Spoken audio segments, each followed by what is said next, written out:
যে 5 আগস্ট পরবর্তী সময়ে পুলিশের সঙ্গে যে সাধারণ মানুষের দূরত্ব তৈরি হয়েছিল, 5 আগস্টে কিন্তু সেটা আমরা দেখতে পেয়েছি, তাই না? পুলিশের প্রতি মানুষের ক্ষোভ, মানুষের অনাস্থা, সেটা সেই যে গ্যাপটা, সেটা নিয়ে আসার জন্য যা কিছু প্রয়োজন বলছে, এটা আমাদের জীবন মরণ সমস্যা, পুলিশের টিকে থাকার প্রশ্ন। পুলিশ একটা অত্যন্ত প্রাচীন প্রতিষ্ঠান, কিন্তু সেই প্রতিষ্ঠান এত বড় একটা প্রশ্নের সম্মুখীন কিন্তু আগে কখনো হয়নি।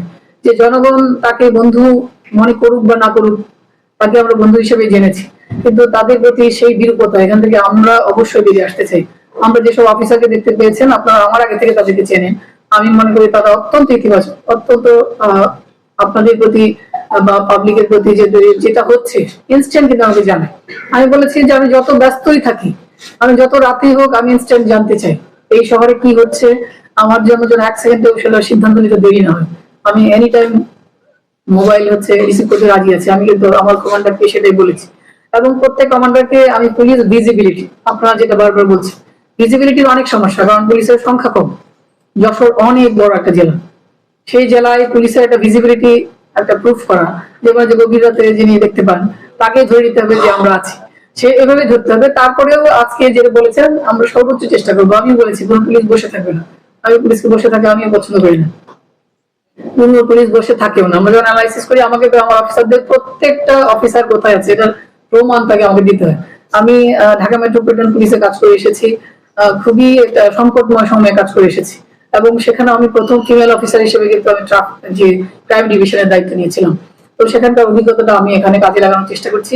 আমি কিন্তু তাদেরকে প্রত্যেকটা হিসেব আমাকে দিতে হচ্ছে, যে আমরা পাবলিকের আইন শৃঙ্খলা রক্ষার জন্য কিন্তু আছি, এবং প্রতিটা হিসাব যেন আমরা জনগণকে দিতে পারি যে আমি আমাদের সর্বোচ্চটুকু দিয়ে চেষ্টা করেছি। অপরাধ তো আমরা পুরোপুরি কন্ট্রোল করতে পারবো না, এটা পৃথিবীর কোনো দেশের পুলিশে পারি, কিন্তু আমরা যেন বলতে পারি যে আমরা সর্বোচ্চটুকু দিয়ে চেষ্টা করেছি এই জেলার আইন শৃঙ্খলা পরিস্থিতি স্বাভাবিক করার জন্য।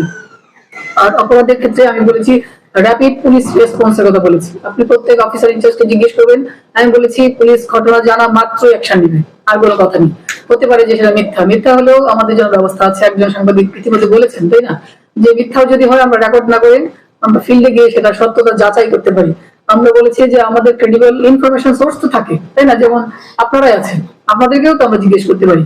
আমি বলেছি যে প্রত্যেক ওসি তার যে এলাকা, ওসি বলতে আমি ফাঁড়ির ইনচার্জ, আমার ক্যাম্পের ইনচার্জ, প্রত্যেককে বলেছি যে আপনি এখানে আছেন সেটা আমাকে প্রমাণ করতে হবে। এই কথা বলে আমি যদি একটা তথ্য জানতে চাই, সে রিলায়েবিলিটি, সেটা ক্রেডিবিলিটি যেন আপনি ইনস্ট্যান্ট করতে পারেন, স্যার অমুককে জিজ্ঞেস করলে আমি সেটা জানতে পারবো, হতেই পারে আপনি না জানেন, সেরকম সম্পর্ক যেন তারা স্থাপন করতে পারেন, সেটা আমরা বলেছি, আমরা সেদিকে যাচ্ছি। আর আমি বলেছি যে আমার প্রত্যেক ইউনিটের পারফরমেন্স, যশোর অনেক বড় জেলা এবং অনেক এখানে ইউনিট রয়েছে, প্রত্যেক ইউনিটকে বলেছি তাদের কন্ট্রিবিউশন থাকতে হবে। অর্থাৎ একটা এলাকায় পুলিশ আছে কিন্তু সে কোনো কিছু করছে না, সে কোথাও যাচ্ছে না, এটা যদি আমি যদি দেখতে পাই, তাহলে আমি মনে করি তার এখানে থাকার, কাজ করার কোনো রাইট নেই।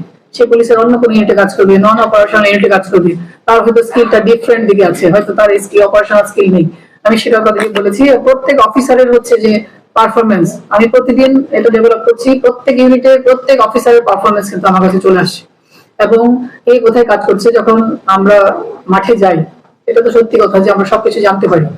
আমার কোন অফিসার ভালো, কোন অফিসারের একটু বদভ্যাস আছে, যেমন আপনারা জুয়ার কথা বলেছেন, আমরা কিন্তু জুয়ার আড্ডাগুলিতে আমার একদম অফিসাররা স্বয়ং এখানে গিয়ে আছে না, সোর্স দিয়েছে, সেখানে গিয়ে আমি লোক পাঠিয়ে দেখেছি। অনেক সময় ভুয়া সোর্স থাকে, কিন্তু তাতেও আমি কোনো কিছু মনে করি না, আমি মনে করি যে মানুষ তথ্য দেওয়ার চেষ্টা করছে।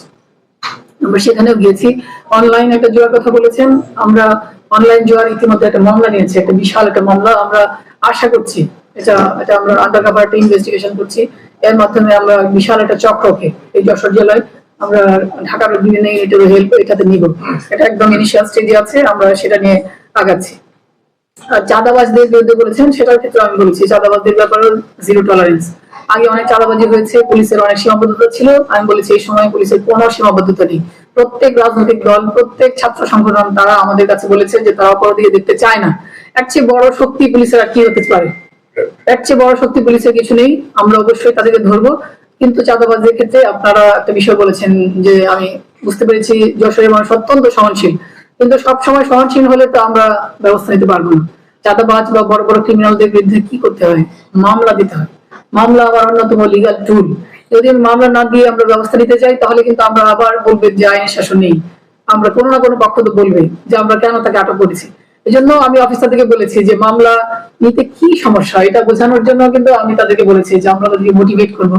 আমি বলেছি যে একটা ইনোভেশন ও রিফ্লেকশন, আমি প্রত্যেক অফিসারকে বলেছি যে আপনার ইনোভেটিভলি চেষ্টা করবেন যে কেন মানুষ আপনার কাছে আসছে না, কেন তার অভিযোগটা সে লিখিত দিতে চাচ্ছে না, এটা পেছনের কারণটা আপনারা জানবেন, সেটা বলবেন। একজন ভিকটিমকে রিফ্লেক্স করবেন যে এই ভিকটিমটা আপনি হতে পারতেন, আপনি হলে তাহলে তার যে অনাস্থাটুকু, যেমন আপনারা বিশেষ অঞ্চলের কথা বলেছেন, আমি জেনেছি সংখ্যালঘুদের কাছ থেকে চাঁদাবাজি হচ্ছে, তো তারা হচ্ছে মামলার অভিযোগ নিয়ে আসছে না, বলছে তাতে তাদের বিরুদ্ধে আমাদের অভিযোগ করা ঠিক হবে না, কারণ তাদের যে এই সংবেদনশীল অবস্থান, সেই অবস্থানটাও যেন আমরা বুঝতে পারি সেটা বলেছি। আমি বলেছি একটা মানুষ সংখ্যালঘু হতে পারে নানা উপায়ে, শুধু ধর্মই তার একমাত্র না, তার ইকোনমিক স্ট্যাটাস সেটাও একটা হচ্ছে তার সংখ্যালঘু, সেরকম প্রত্যেকটা মানুষকে কাছে যেন আমরা পৌঁছাতে পারি সেই ব্যবস্থা নেওয়ার জন্য আমি বলেছি। তো আমরা কাজ করছি। আপনাদের প্রত্যেকের বক্তব্য আমার ভালো লেগেছে, আপনারা অত্যন্ত খোলাখুলি ভাবে কথা বলেছেন, আর আপনারা সাহসী সাংবাদিক, সে আপনাদের পত্রিকার ইয়ে কিন্তু সবার আগে আমার কাছে আসে। আমি অফিসে ঢোকা মাত্র প্রথম যে জিনিসটা দেখি সেটা হচ্ছে পত্রিকার পাতায় কি লেখা হয়েছে, এটা আমি দেখি, এবং সেটা আমি অফিসার ইনচার্জে যখন এই বিষয়টা বলতে পারেন না, আমি তাদেরকে বলি যে আপনি কেন সেটা দেখছেন। অফিসার ইনচার্জ তো আরো গুরুত্বপূর্ণ পদ, তাই না? আমাদের পুলিশ সুপার হচ্ছে একটা প্রশাসনিক পদ, তাই না? কিন্তু অফিসার ইনচার্জ তো প্রশাসনিক পদ না, তাকে অবশ্যই প্রত্যেক এই বিষয়টা জানতে হবে। চ্যানেল দুর্জয়, নির্ভীক, যে কণ্ঠস্বর।